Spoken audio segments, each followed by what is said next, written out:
제네박당 회원자 여러분, 그리고 시청자 여러분, 구주 예수님의 이름으로 문안드립니다. 제네박당 훈장 현월입니다.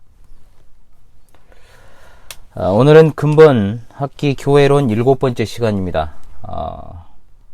날이 좀 풀렸다고 말하기가 무섭게 또 추워지고 이랬다가 저랬다가 무슨 이 4월 말이라고는 할 수 없는 정말로 그런 날씨들이 계속되고 있는 것 같습니다. 금주는 오프라인 강의가 휴강이고, 그래서 온라인 수업으로 이제 진행을 합니다. 강의야 항상 매주 올리고 있으니까요. 반드시 시청을 당부드리고, 강의 출석은 댓글로 받도록 그렇게 하겠습니다. 자, 댓글로 출석을 체크하지 않으시면 엄격하게 결석으로 처리를 하니까 꼭 다음번 강의 전인 토요일까지 시청하신 후에 댓글로 출석 체크를 꼭 하시기를 바라겠습니다. 자, 시청도 안 하시고 댓글만 다신다거나 또는 끝까지 안 하시는 분이 있을까 우려스러운데요. 하나님은 다 알고 계십니다. 보고 계시고요. 예. 자, 훈장이 그런 우려를 하지 않도록 적극적인 참여를 여러분들에게 부탁을 드립니다. 자, 교회론 7번째 시간에서 다룰 주제는 제4장 교회의 정치입니다. 정치. 우리가 현실 정치에 대해서 굉장히 좀 좋은 감정이 없기 때문에 정치라는 말이 현대 사회에서 그닥 우리에게 긍정적인 단어가 아닙니다. 부정적 어감이 분명히 있죠. 또 우리 중에 누군가가 정치색이 강하다 했을 때는 좋은 뜻으로 거의 쓰지 않습니다. 거의 이제 양극단에 치우쳐져 있는 사람에게 정치색이 강하다 이런 말을 쓰기 때문이죠. 그럼 교회는 어떠냐? 사실 교회에서도 정치적이라는 말이 굉장히 좋지 않은 어감으로 쓰입니다. 거의 좋은 의미가 아닙니다. 정치적인 목사라고 했을 때는 밖으로 도는 목사라는 어떤 그런 이미지가 강하기 때문입니다. 그런데 유감스럽게도 실제로 그렇습니다. 자, 그럼에도 이 나라와 사회가 정치에 의해 돌아가고 있고요. 교회 또한 정치를 통해 다스려져 왔고요. 그런 것은 부인할 수가 없는 사실이죠. 현실 정치가 참 우리가 좋지 않은 어떤 이미지를 가지고 있고 또 환멸을 느낀다고 할지라도 아예 정치에 무관심해버리면 그 사회는 정말로 이제 알 수 없는 나락으로 떨어질 수 있기 때문에 좋은 태도는 아닙니다. 정치에 관심을 가져야 됩니다, 여러분.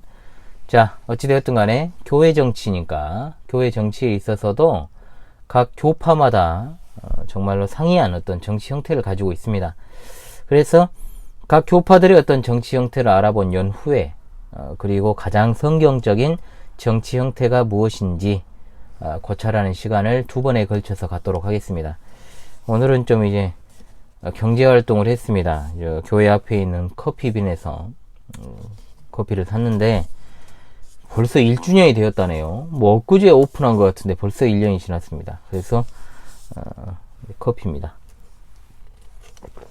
네, 봄철이라서. 자, 먼저 교회 정치의 여러가지 형태가 있지만 우리 조성만 박사님의 분류에 따라서 자, 크게 5가지로 한번 분류를 해봅시다. 자, 첫 번째 교직 계급주의라는 것이 있습니다. 교직 계급주의. 자, 여기에는 속하는 이제 교파가 로마교, 그리스정교회, 그리고 영국 국교회, 성공회라 불리는, 그리고 감리회 등이 이제 교직 계급주의에 속하는 어떤 정치 체제를 가진 교파다라고 할 수 있습니다. 교직에 위계가 있다는 겁니다. 이른바 감독주의 체제라고 부르죠. 감독주의 정치 체제에서 감독, 장로, 집사.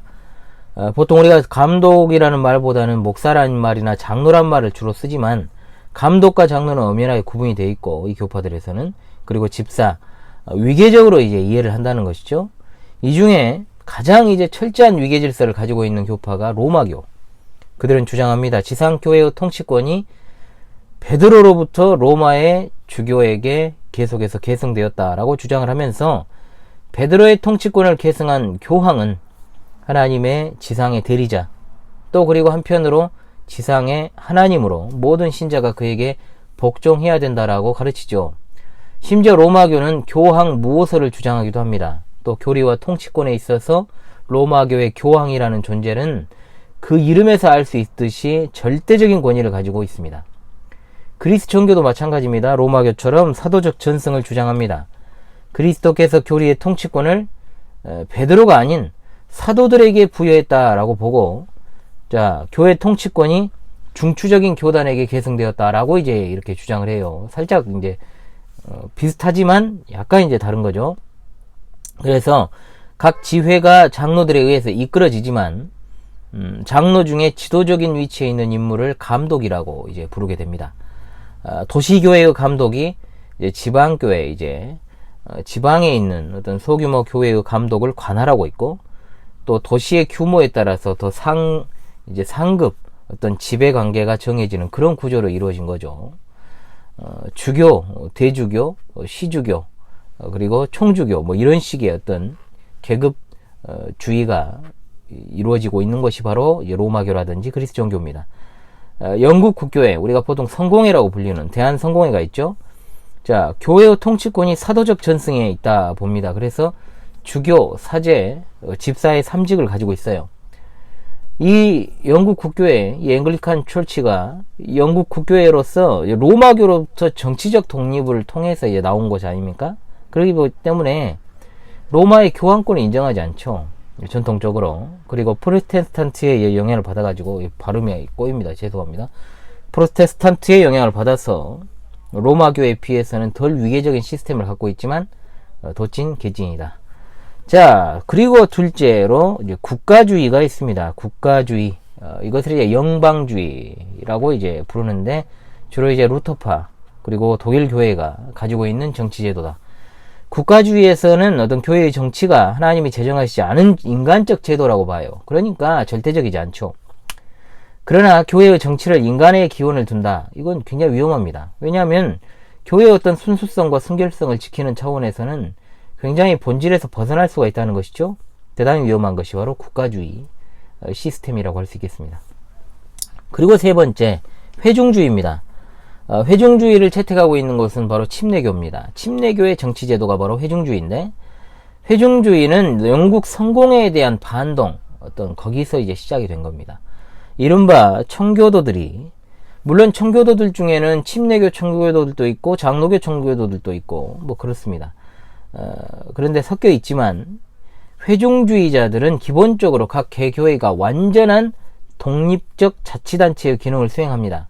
그래서 교회의 통치권이라고 하는 것이 하나의 전체 회중에 의해서 이루어진다라고 보는 것이 회중주의라고 할 수 있죠. 따라서 개교회라고 불리는 이 개교회는 어떤 노예나 총회, 국가의 어떤 간섭도 받지 않는다는 것이 바로 회중주의 원칙입니다. 이것의 이제 위험성도 분명히 상존할 수 있겠죠. 자, 그리고 네 번째, 무교회주의입니다. 자, 무교회주의가 이제 그 업을 묻자인데, 자, 무교회주의도 정치 제도라고 할 수 있느냐? 물론 이제 무교회주의는 지상의 어떤 교회 제도, 또 조직과 직제 자체를 근본적으로 부정을 합니다. 그럼에도 불구하고 그들 나름의 어떤 정치 시스템, 그러니까 어떤 나름의 어떤 집단 시스템이 있어요. 그러니까 하나의 모순점을 또 가지고 있는 것이 무교회주의죠. 그래서 이 입장은 이제 주로 기원을 어디다 두냐면 퀘이커주의와 플리머스 형제단이라고 불리는 이제 이 단체에서부터 기원한 것으로 보는데, 퀘이커주의는 영국에서 시작돼 가지고 이제 미국으로 전파된 것입니다. 대표적인 인물이 이제 조지 폭스죠. 자, 조지 폭스가 그가 이제 영국 사회의 도덕적인 어떤 영적인 부패, 그리고 영국 국교의 성공회의 어떤 경직화된 제도에 반대를 하고, 그러면서 신비적이고 이제 내적인 계시의 빛을 받아야 된다, 이런 식으로 이제 주장을 하면서 교회 제도를 이제 부정하기 시작하는 것에서부터 연원한 것입니다. 그리고 이제 플리머스 형제단이라고 하는 것, 창시자가 누구냐면 존 넬슨 다비라고 하는 사람인데, 이 존 넬슨 다비에 의해서 시작되었기 때문에 일명 다비즘이라고도 불러요. 다비주의. 그래서 이 존 넬슨 다비에 의해서 시작된 이 다비즘은 교회의 모든 외적 조건 자체를 부정합니다. 한국에도 이제 무교회주의 영향이 있었습니다.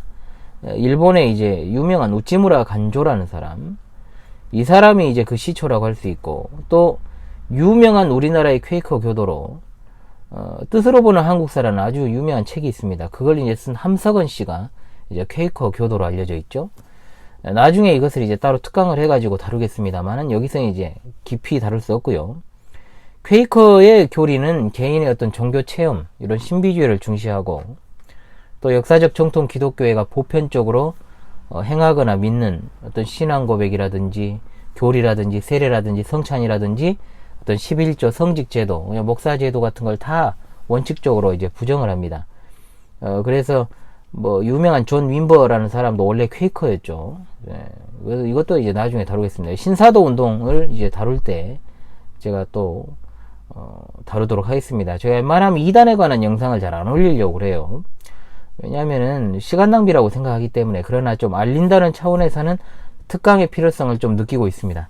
자, 그리고 이제 마지막으로 우리가 속해 있는 장로주의 정치제도가 있습니다. 장로주의 정치체제는 회중주의하고 여러모로 비교가 됩니다. 장로주의 하면 세 가지 원칙을 꼭 기억하십시오. 첫째는 뭐냐? 자, 장로주의 교회에서 각 지교회는, 자, 자치적이긴 하지만 하나의 교회입니다. 지교회로서 존재하는 하나의 교회일 뿐이다. 그리고 교회의 통치권은 교회의 머리이신 그리스도께서 교회에 위탁하신 것으로 보고 있기 때문에 교회 대표자 회의, 즉 장로회의의 통치권을 가지고 있다. 자, 감독주의는 교회 통치권이 교직자에게 있다라고 보죠. 자, 장로주의는 장로회의에 있다. 이게 이제 다른 거예요. 자, 그걸 꼭 기억하십시오. 마치 이것은 어떤 회중주의가 어떤 신자 개인의 자유로운 동의에 의해서 조직되는 뭐 어떤 민주적인 조직처럼 이제 느껴질 수 있지만, 초대교회를 우리가 모델로 삼을 때 초대교회는 분명 단체보다는 조직이 우선이 되는 그런 것을 우리가 볼 수 있게 된다는 것이죠. 초대교회에서 사도직의 결혼을 보충한 일이 있었습니다. 그리고 일곱 일꾼을 이제 일곱 집사라고 불리는 그분들을 선임할 때도 회중의 추천과 동의가 분명히 있었지만 결국 최종 임명은 사도들이 했다는 것을 우리가 보게 됩니다. 자, 세 번째, 각 개교회가 지교회가 하나의 조언적이고 또 협력적인 조합체를 형성하지 않고 교회 회의가 이제 단계적으로 구성되어 있다는 것이 장로주의 정치제도의 특징입니다. 그래서 당회, 노회, 총회 이렇게 3회로 이루어져 있죠. 그래서 하회와 상회의 관계를 이제 가지고 있다. 자, 장로주의는 이런 특징들을 이제 가지고 있다는 것을 볼 수 있습니다. 그래서 이번 시간에는 여러 가지 교파들의 정치 제도에 대해서 간략하게 알아봤고요. 다음 시간에 장로주의 정치의 원칙에 대해서 구체적으로 살펴보는 시간을 갖도록 하겠습니다. 곧 이어지는 강의에서 찾아뵙도록 하겠습니다. 수고하셨습니다.